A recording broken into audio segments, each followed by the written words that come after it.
In today's video, I'm going to teach you how to cancel your GoDaddy website in just 5 minutes.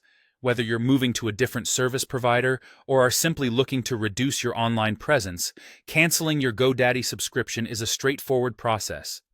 Let's walk through it step by step to ensure everything goes smoothly. First, you need to navigate to the GoDaddy website and sign in with your credentials. Once you've logged into your account, you will find your initials at the top right corner of the screen. Click on that, and a drop-down menu will appear. From there, choose Account Settings. This will take you to a new page where you can manage various aspects of your account.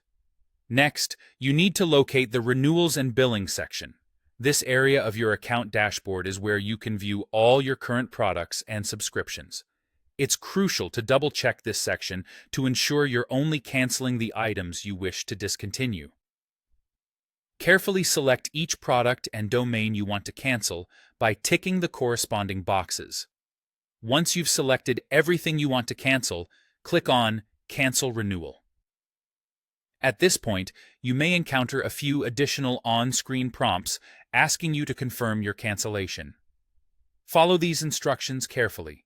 It's common for GoDaddy to send a verification email as an extra layer of security, so keep an eye on your inbox and complete any necessary actions there to finalize your cancellation request. After canceling the renewals, return to your account dashboard and find the left-hand sidebar where you will see a Contact Preferences option. Click on that to proceed. Then, scroll all the way down the page until you see a section labeled Account. This is where you'll find the final steps to fully close your account.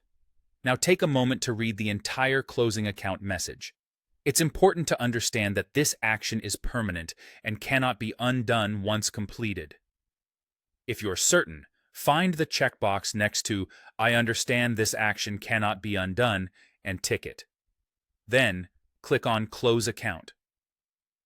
If there are no products left tied to your account, you should receive a success message confirming that your account has been closed successfully. However, if there are still products within your account, GoDaddy will alert you to remove them first. Remember, you must wait at least 24 hours after removing all products before attempting to close your account again. And there you have it. By following these steps, you can efficiently cancel your GoDaddy website and account. Thanks for watching, and if you have any suggestions or need further assistance, feel free to leave a comment below.